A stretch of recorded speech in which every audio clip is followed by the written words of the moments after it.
I'm Levi, a creative, adventure seeker, and explorer by heart. A few years ago, I set out on a mission to find the most unusual, inspired, and unique one-night stays in America.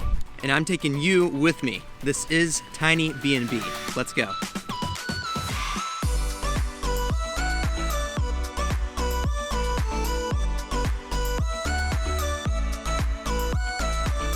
With each place I visit, I try to showcase the most unique experience in Airbnb, and I think this one right behind me tops it off. Today we are in Joshua Tree, California, where it only rains about 3 inches a year, and yesterday when I first got here, it was 118 degrees, so one of the hottest places on earth, and this is where we stayed at, in this tiny stargazing cabin right behind me. There is an outdoor bedroom perfect for the stars and with great views, and there's also an outdoor shower, which I cannot wait to use. So let's go check it out.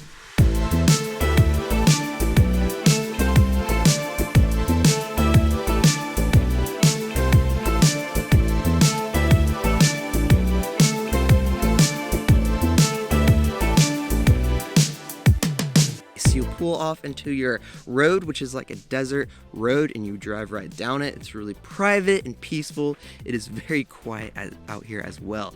And then you make it to your tiny house cabin. Now, if you notice behind me, there are 2 separate buildings. One is kind of your main building, and the other one has your outdoor bedroom for stargazing. But for the tour, we'll start with the main building. So we'll walk up to that. And you'll notice that the materials for this building is a really interesting choice. It is this rustic looking metal for both buildings, and I think it really stands out in this desert area, but it also fits in because the desert's pretty rustic, and so is this building. And you'll notice that these windows are super unique for this, and just the scenery all around here. There's mountains all around for the perfect views of everything, and this place does offer a lot. So let's just start inside with the tour.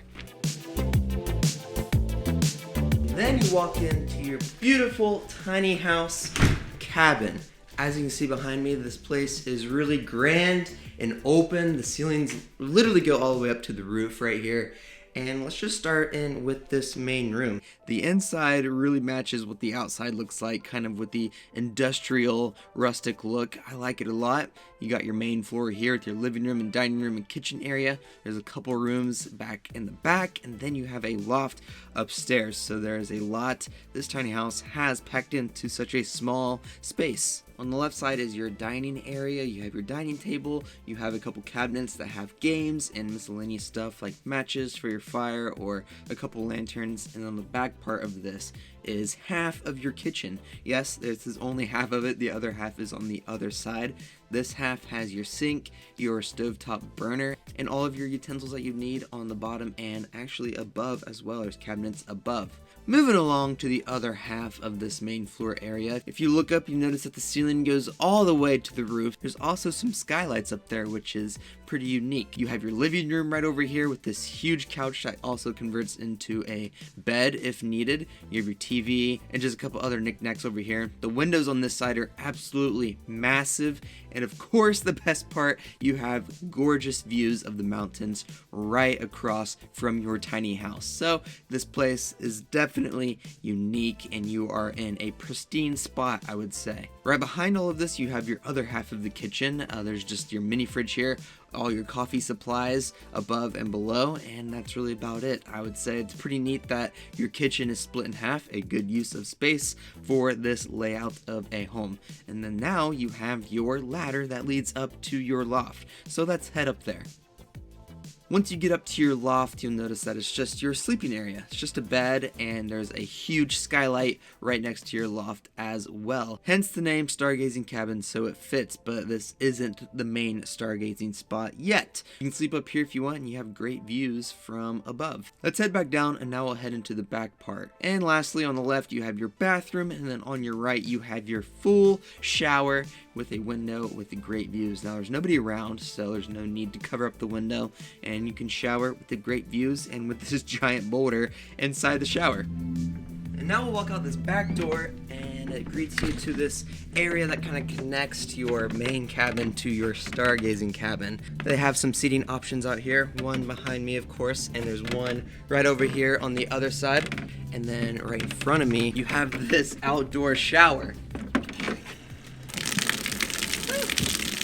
which is really nice to use whenever it gets 118 degrees out here right now, especially like what it is today. And now the part of this tiny house that makes this place really, really special is your stargazing bedroom. So we'll climb up this ladder and we'll go check that out. You climb up and then you reach your gorgeous bedroom right over here. I mean, half this room is just open, there's no glass, and of course you have your bed right here, which is where Savannah and I slept last night.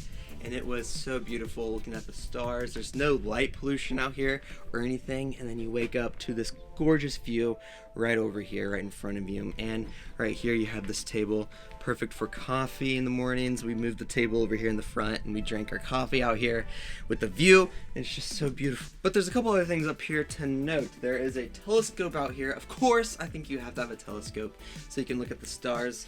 And you have a couple cabinets on each side for storage. There's some more blankets. And there's also a mini fridge over here. But one cool thing to note is that the blanket on this bed is a heated blanket. Now you wouldn't use it in the summer, but I know probably in the winter time, it probably gets a little bit more chilly out here. So you can sleep out here with that heated blanket and it makes the whole experience so good. This bedroom is definitely one of my favorite bedrooms I've ever been to. There's also right here a fireplace, so whenever you're on the bed, you can look at the fireplace and the view. Now, let's head back downstairs and we'll show what the rest of this property has to offer, like the fire pit. So you walk down from your cabin and you walk out into your backyard, I would say, and you have this gorgeous fire pit with this incredible view. Have I mentioned the view, by the way? There's a little barbecue pit for you to enjoy. There's also bocce ball right behind me, a fun game, outdoor game in the desert. But also, I think the best thing out here is right over here, which are the hammocks. Whenever I asked Savannah what her favorite part was of this tiny house, she mentioned the hammocks were. When we were out here last night, both of us in the hammocks and looking out the stars, that was her favorite part.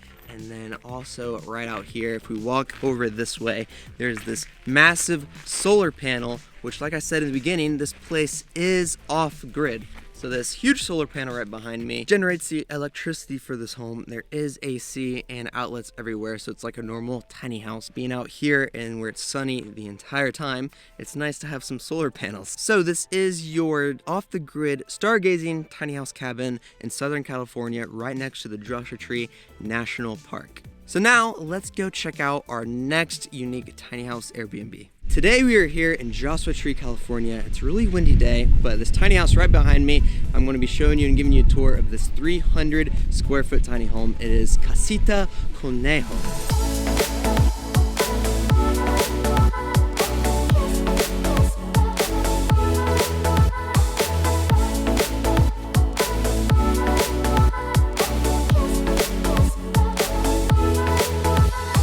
Ever decide to come to Joshua Tree, this is one of the tiny houses I would definitely suggest, or Airbnbs in general. We're like 3 minutes from the national park and you can just enjoy your time there. But anyway, you'll reach your Airbnb and the driveway right up to your Airbnb is really nice actually. It goes all the way up to this carport right behind you. Then your tiny house is right on the other side of that, and this is a beautiful piece of architecture. Let's get up a little bit closer. On the front you have this beautiful mahogany wood. It is laid out horizontally just like this. Windows on the front door and even the windows on the home. It all looks really symmetrical and good. So let's walk in the house. You'd walk into is kind of your living space. So right here you have a couch, which is really nice to have in an Airbnb tiny house, and this also folds out into a bed. So if you want to get cozy and comfortable, we can bring 4 guests here because the master bedroom is upstairs. But there's also a dining table kind of right here, and then of course your TV right above it, and then the stairs are over here that lead upstairs. This is a really nice design of the tiny home. The hair home is what this is called on Airbnb. So if you notice, there's like rabbit features everywhere, which is really nice from stuff like this. There's pictures and there's even wallpaper with rabbits on it, which is really neat. I'm glad he kept that through the entire home, that design aspect. But As we continue along, now we'll reach your full-size kitchen, I would say. It is a large kitchen for a tiny house. You have everything you would really need in here. You have all your utensils, lots of cabinet space up here. You have a microwave, you have an oven, and all this countertop space that you see over here is really nice. He chose like this marbly countertop with the black cabinets down bottom. On top they're white, and I really like the backsplash tiling here. That looks really good, and it fits in with the design of the rest of this home. I would say the kitchen design is really black and white and that teal blue, which looks good. And I believe the cabinets and everything are IKEA, and then you have these floating shelves right behind you with your coffee and everything you would need. Floating shelves are nice. I think it makes the space feel a lot more open. And then of course your full size fridge, which is wonderful to have in a tiny house. Back here is your bathroom. This is a large bathroom for a tiny house because the bathroom is one of the main areas used in a tiny house. So why be angry with a small bathroom or anything like that? So you have your vanity right here. It's like a floating vanity, which is pretty cool. And then your shower. This is a shower tub combo, which is awesome to have in this Airbnb. The subway tile with the black grouts. He chose to do a design with the subway tile that's not staggered. That's pretty typical. I believe he wanted to stand out a lot with this. So if you notice right here, it's not staggered. And also the tiling in this bathroom is this beautiful Mexican, Spanish looking design. I like it a lot. It adds a lot of color and more texture to the bathroom, so I think that is a good design. But now let's head upstairs. And now you are in your master bedroom, which is the entire level upstairs. So it's a really spacious bedroom, I would say. On this left side of your bed, you have this little vanity right here. A side table, you even have this chair right here to get ready on, and then you have a mirror to help you get ready in. So this is a really neat piece of furniture because it has a lot going on right here, and it takes up minimal space. Of course, the tiling that leads is the same all throughout the house, and then you have your full-size bed up here, and with the windows all behind you, it looks really good. Now, one of my favorite pieces of this home is right in front of me, is the outdoor patio that is off your bedroom, so we can walk outside. And now we're on your 79 square foot balcony, which doesn't sound like a lot of space, but for a tiny house to have a balcony, I think it is awesome to have. So now let's go check out what the backyard has to offer. So whenever you make it to the back part of your home, you'll notice here's the rest of your patio and seating options, which is nice to have. And right behind me in this door is where your washer and dryer is located. I think it's a cool aspect too. If you can't fit it inside, he built this external piece for it just so you can have it in a tiny house, which is awesome. And then of course above me is that patio that goes off of your master bedroom. So this is really it for the backyard right here. This is the Casita Conejo, the little rabbit home.